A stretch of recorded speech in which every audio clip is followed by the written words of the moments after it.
Hello and welcome to Web Vibes Only, where we talk about all things web and web adjacent. My name is Ankita Sood, and with me I have Kyler Johnson. How are you doing, Kyler? Hey, I'm doing great. Excited for today's topic. I know. So today we're going to explore the world of metaverse. Just kidding. Meta frameworks. The one that we're specifically focusing on is for Vue. Although we both are heavily involved in Angular, we love exploring other frameworks, particularly this one, and you'll soon learn why. I know Kyler's so excited about this that he even blogged about it. We'll share the link of his blog in the show notes as well. Yeah, Kyler, tell us how your experience has been with this particular meta framework. So yeah, this meta framework is called Nuxt, and like you said, it's built on top of Vue. You know, it has all the power and versatility Vue has. My experience with it has been nothing short of amazing. I think people are really sleeping on this framework. The features that it has, the API consistency that it brings, the level of documentation, the thoroughness of the documentation really set it apart. But there's a few things about the technology itself that I think really set it apart from others in this space. And those are the kind of things that I want to talk about. And those are some of the things that I highlighted in my blog. Yeah, absolutely. So let's jump right into it. Nuxt is a meta framework built on Vue. Vue has been around since about 2014, 2015 timeframe. Not a lot has changed with it over time. A lot has changed under the hood in that it's improved from a performance standpoint, but and there was the big shift with Vue 3 going from the options API to the composition API, and that was a really great change. Vue composition API is amazing. Like, it's all just really well documented. Vue is one of the best documented frameworks I've ever used across the stack. Nuxt, built on top of that, can piggyback off of that really good documentation for Vue, which is kind of the bulk of what you'll be working with when working with Nuxt. The Nuxt site follows suit and as we go through some of the features that I want to talk about, you'll see what I mean in terms of documentation, just how complete the documentation is with code samples and videos embedded straight into the doc site that help explain concepts even further.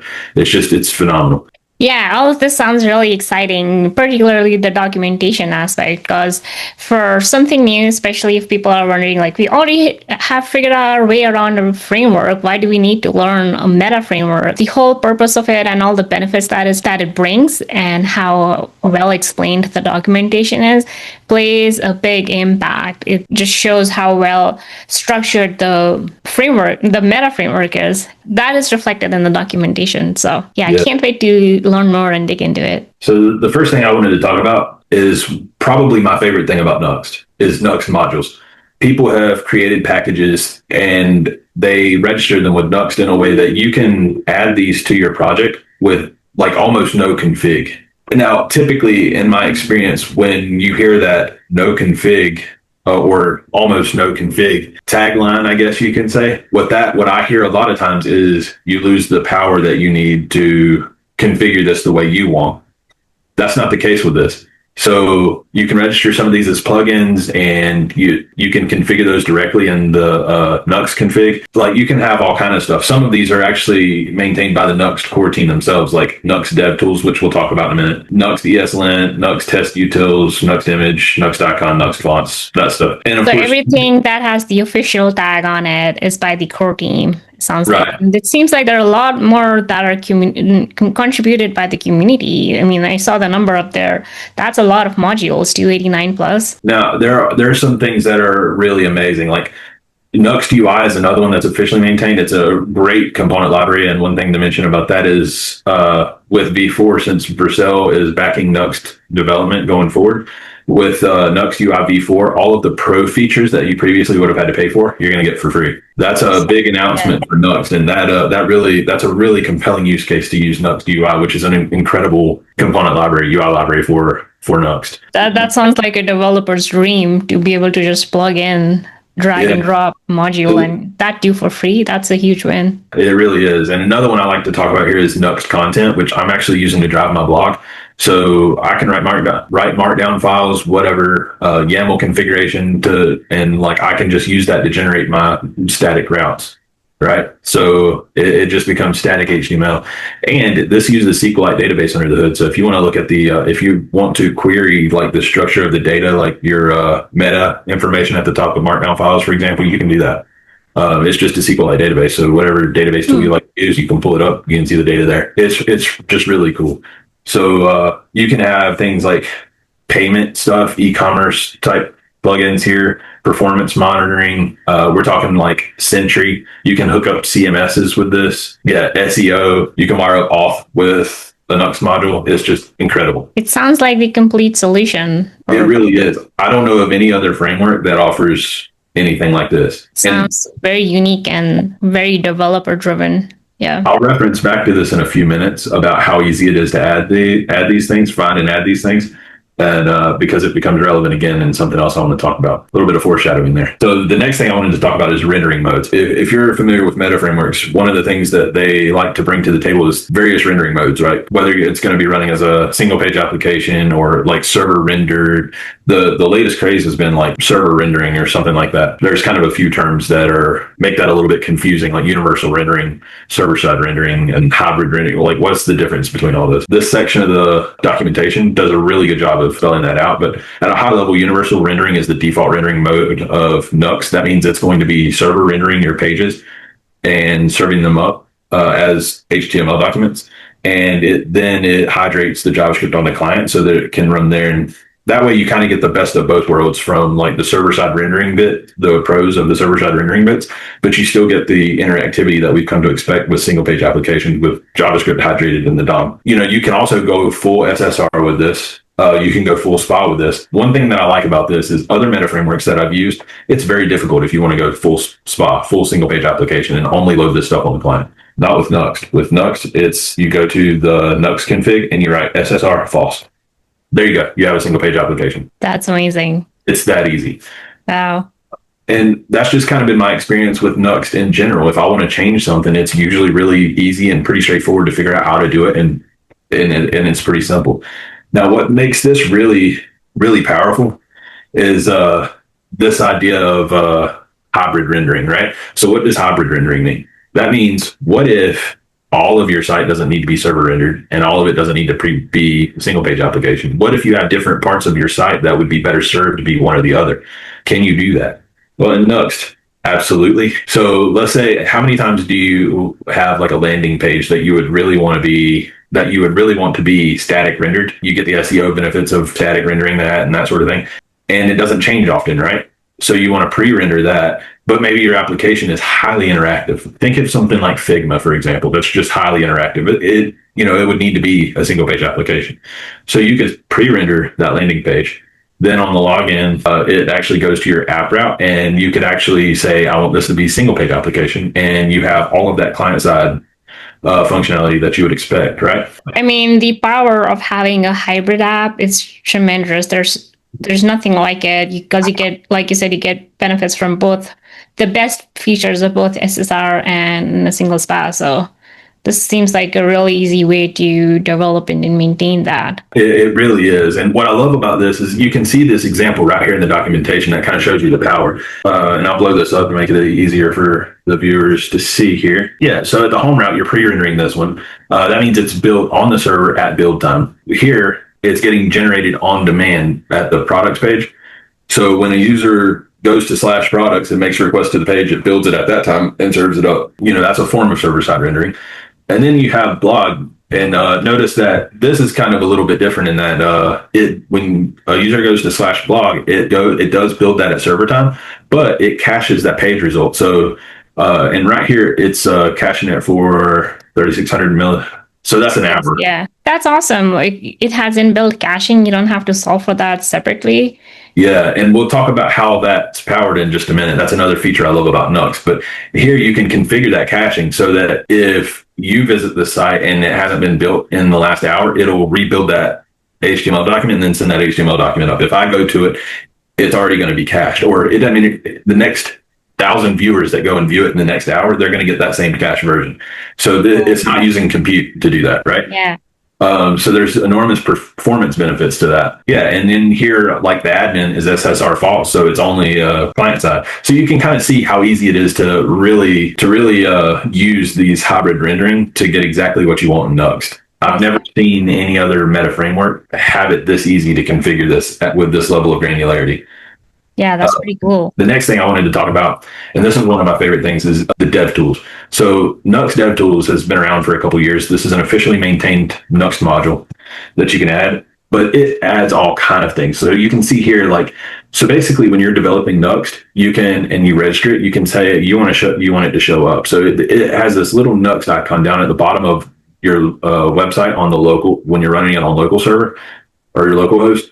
You can click on that and it brings up this UI you see here. Like, you can see the version you're on, how many pages you have, the number of components in your project, plugins, modules. You can actually look at routes, navigate to routes this way, see what's available in your application that way. You can look at components and see what data it has in properties and that sort of thing. You can see kind of how everything links together. So if you have like UI components that are reused, you can see how many places are using them. So you have this kind of graphic that you can follow that shows the dependencies from one thing to another. Yeah, the fact that it's so easy to just configure it and view your dependency graph. Dependency graphs are a really powerful tool that any developer should have in their toolkit to just open up and understand what's going on. If they are trying to figure out why one change is breaking somewhere that they didn't expect, or like other things like cyclic, simple complexity and things like that, I think it's really helpful. Absolutely. And here's another thing that, remember how earlier we were talking about Nuxt modules and I said I'd be circling back to that? Yeah. This is why. Right here in your DevTools, you can go to the modules tab here. You can search for and install Nuxt modules straight from the DevTools. You don't have to go to a website and then figure out what command to run or how to install them.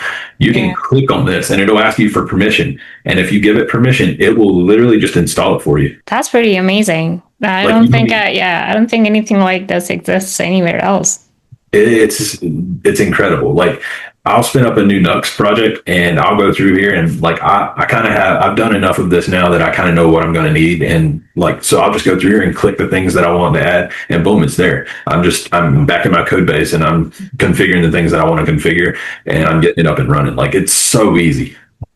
Yeah, that's the ideal developer experience. And that's another thing. It has an open graph tab to help you with SEO. It shows you a social preview for your cards, for Twitter, Facebook, and LinkedIn and stuff like that. And if you're serving up static assets and you want to see, like, let's say you're using Nuxt image and you want to render an image, but you're not sure where that is or how to access the assets folder after it goes through the bundler and stuff like that, go here, look at your assets.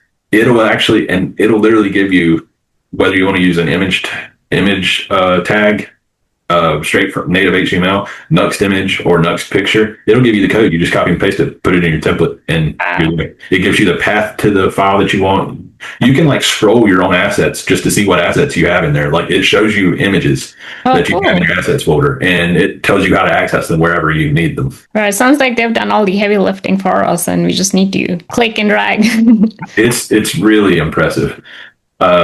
The next thing I wanted to talk about is some of the components that Nuxt provides for you. So let's say you have a server rendered page or universally rendered page, and you don't want it to render on the server. You have a component or like a section of the page you don't want it to render on the server, right? Mm-hmm. Maybe you need the window object, or maybe you need some sort of information from the browser in order for that component to function properly. You can wrap it in the client component here, and in universal rendering mode, it won't render that on the server. It'll send that HTML document to the client, hydrate it, and then it'll render on the client. So if you're accessing something like a window object or something like that that doesn't exist on the server, no problem. Or just wrap it in here. That's cool. Yeah. So if you have a component that you only want to show up in dev mode, like if you're running it locally, maybe this is a performance thing that showing performance metrics, or maybe if it's just like an admin thing, like you have like let's say you have it doing module federation, living a remote app or something like that, and you want to be able to plug in whatever configurable URL you're using, right?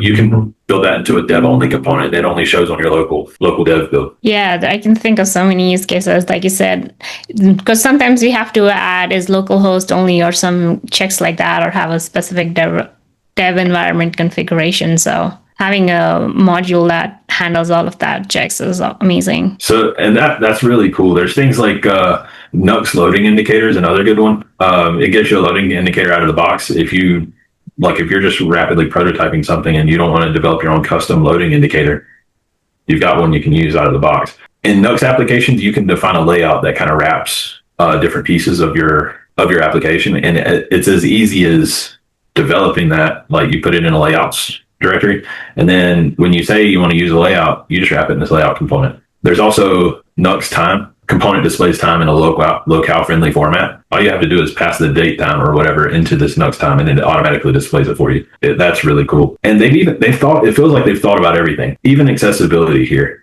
You have this NuxtRouteAnnouncer component. All you have to do is include this in your like routes or whatever. And when you route there, if somebody's using a screen reader, this will announce the route to them so that the user can, who is visually impaired, can know that this routing happened. You went to a new page. It doesn't add any visual, but it just automatically does that for you. That's interesting. I don't think I've even heard of anything like that implemented in any framework, because that aspect is very neglected. Accessibility in general is hard to implement, but the fact that they're letting the user know that the route has changed, that seems like a huge deal in terms of accessibility. So. It's one of those critically important things, and Nuxt just includes it out of the box for you. You get it for free. That's awesome. The next thing I wanted to talk about, and this is kind of nice. So, like, have you ever been in the flow and like you go to import something that you want to use, and like suddenly your auto import and your IDE fails, and it's like, what do you mean you can't find this? You found this 2 components ago. And yeah, or sometimes it imports something from another library because the name is so common, like filter, it exists in D3 or whatever exists in multiple libraries that are part of your app. No, I actually don't want you to import this from RxJS. This is this other own library that, so the name, there's no way around it. So also, you go to these components and you got to scroll down past all these like loads of imports in some cases. Well, in Nuxt by default, it uses auto imports. And you don't have to worry about any of those import statements. I do have to mention, there's a lot of people that don't like this. Like, for my blog, it's a simple enough project that, okay, auto imports are great, right? I don't have to worry about imports. However, if I was building a production web application that reached any degree of complication, I would probably want to turn that feature off, just so that I'm explicit about where certain things are getting imported from, right? Absolutely. You might ask, well, how difficult is it to turn off? Well, it's not at all. You can turn it off by going to your Nuxt config, imports, auto import, false, and it's off. I love how everything is configuration driven, and it just enhances the developer experience so much. Yeah, this seems so easy and helpful. One of the driving things that help Nuxt provide all these features is what I want to talk about next, and it's the Nitro Server Toolkit. And if you're not familiar with that, it offers so much functionality. Like, you remember how earlier we were talking about the ability to cache that server rendered page? Yeah. So that it's not continuously using compute for every user that accesses it. Mm-hmm. It just serves the cached version, and that's powered by Nitro. Their routing system, their file-based routing system, powered by Nitro.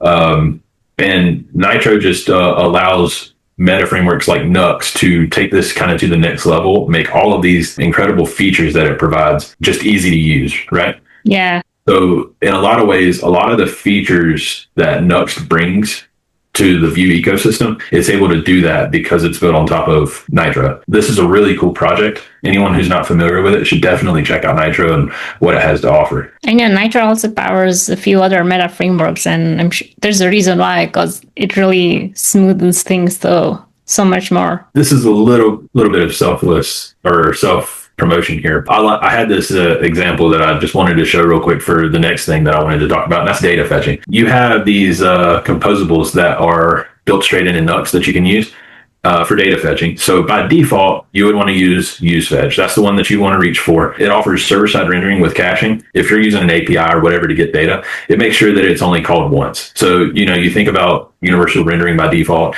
It runs the code on the server when it's server-side rendering your web page. It serves that to the client, and then when the JavaScript gets hydrated to the client, then it runs that code again. Yeah. And you want to make sure that you're not executing this HTTP request in both places, right? So useFetch composable does that for you. It calls it once on the server, and then you get the data, it server renders it, and it serves it up to the UI, and the UI says, okay, we already have this data, so I'm just going to render what we're given. If you have this in single page application, you're using SSR or false or whatever, you can just use the second one I have here, which is fetch. Yeah, so there's a solution for either case. Yeah, fetch can be used, and it's probably only safe to use when you're in SPA mode. The last one I want to talk about is kind of similar, like it has a mental model similar to what you would find with something like React query, where you define a getter function and you define a key, and it caches that on that key. So here, it's making a request to get users, and then it's caching that response under the user's key. Use async data will actually allow you to specify a lot more granularity around how that's cached and how long that cache lives and stuff like that. Yeah, and revalidation strategies. So if you're server rendering something and you add something new to the UI, and you may want to reload that state from the server, right? Yeah. So it makes it real easy to just revalidate this stuff when an event occurs on the client where you need to reload from the server. That's cool. The next thing, and I kind of mentioned this earlier, that there's a built-in SEO and meta thing with Nuxt. So you write directly in your Nuxt config, you can kind of define some of this, like the fallback type stuff. But on a page-by-page basis, it makes it really easy because all you have to do is use SEO Meta, and this is a composable that basically takes care of all this for you. And you can dynamically drive this too. So if you're loading product data or whatever, you can just set that equal to your product data dot, title and description and image and stuff like that. You're loading from the server, right? Yeah. And again, you can preview this, the way this is going to look on all of your social media, like make sure the cards turn out the way you want, your images rendering. You can test that directly in the Nuxt DevTools. You don't need to go anywhere else for that. You can define this on as many pages as you want. You can kind of come up with your own kind of component that you use, and that gets data automatically from different routes. I've seen people do that. I prefer to be more explicit with it just because it's so easy to just put it where I need it and define it with the data that I want, whether that's dynamic or static. There's the server routes here. So another thing that meta frameworks tend to bring is API routes. So this is your backend. Think of this as your backend. You can access database, serve it up to the client, or available for server rendering. But it makes it really easy to do server/API and middleware, of course. You have that full stack capability here. Yeah. Now, that does have certain architectural implications depending on the scale that you're trying to serve. That's something you'll need to look at. But this can actually get you a lot further than many people think, depending on your architecture. Like anything that has long compute times, you definitely want to make sure that long-running processes or anything that might require more compute are independently scalable and separate from this, right? Right. But as long as you do that, this model can get you quite far. And then the last thing I want to talk about is with meta frameworks, a lot of times it can be difficult if you want to deploy something anywhere other than the place. One example is Next.js. Next.js is a great technology, but if you want to deploy it outside of Vercel, it can be tricky, and you're going to lose some of the features that Vercel is so good at providing. Right. With Nuxt, you can deploy this anywhere that supports a node server if you're using universal rendering. Of course, if you're using static rendering, you can host this anywhere, right? Yeah. And Nuxt can also be serverless or edge compliant. So you can actually run this in places like, edge environments and like Cloudflare workers and stuff like that, which is really cool. But if you want, there's a ton of providers that basically provide really close to one-click deployment solutions for Nuxt, and this is a great list of them. As you can see, you see Vercel, AWS Amplify, Azure, those are all big ones, Cloudflare, DigitalOcean, Firebase. I think literally everything that you can think of is here and it's supported. So that's amazing that you don't have to switch your provider just because you want to use Nuxt. Yeah, it's really incredible. Even IIS. I was shocked to see this. Even IIS. What? Yeah, it just shows how simplified the setup and how they have thought through literally everything. Yeah. More power to the developer. Yeah. It's really incredible. It feels like Nuxt has thought about everything. Everything that I've wanted to do with it felt simpler than basically any other framework. Yeah. That I've ever used. I've just had a ton of fun with it. Everything that I wanted to do, I've continuously been surprised at how easy it is in Nuxt. Yeah. It seems so. I can't wait to try it out now. And I also feel like now that I know all of these things, whenever I use some other framework, I was like, oh, why does this framework not have, like, why can't I just add something from my DevTools? Yeah, really. Yeah.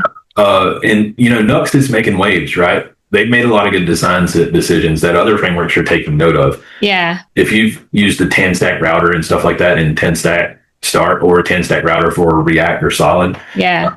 It has some dev tools that load a UI that look like pretty similar to the Nuxt DevTools. Yeah. And that's really cool. I'm glad to see that that's catching on. 10-stack start is going to have some dev tools like that, which they just hit at the time of recording. They're just hitting V1, I think. So that's really cool. But you're starting to see some of the dev tools like this there. And then for Analog.js, which is the meta framework for Angular, it provides a lot of this type of functionality. Not all of it, but a lot of it. But it uses Nitro under the hood to do it, similar to Nuxt. So it's bringing a lot of this Nuxt-like developer experience to the Angular world too. And I think a lot of Angular developers are really sleeping on Analog.js too. Yeah, that seems like it also has a lot of features that we wish we had in Angular, like file-based routing and single file component and all the things. I think that's the whole point of having a meta framework, that it's meta, it's more powerful, it has more features and more inbuilt solutions that you would have to weave yourself while using the framework, but it's all the work's being done for you and you can just use it by virtue of using a meta framework. So that's great. Absolutely. But yeah, that sums up the things that I wanted to talk about Nuxt. And if anybody listening to this has used Nuxt and has liked it, or you have some complaints with it, we're happy to hear either way. Also, anytime, if there's something that you want us to cover here on the show, if there's something that you're excited about, we'd love to hear about it. If you've used Nuxt and you're excited about part of it or something like that, please let us know. Yeah, absolutely. Or any other meta framework that you think is your favorite, or would just want us to cover that. We will love to hear that, and any feedback is good feedback. So let us know, drop a comment, and like and subscribe. Until next time, y'all. See ya.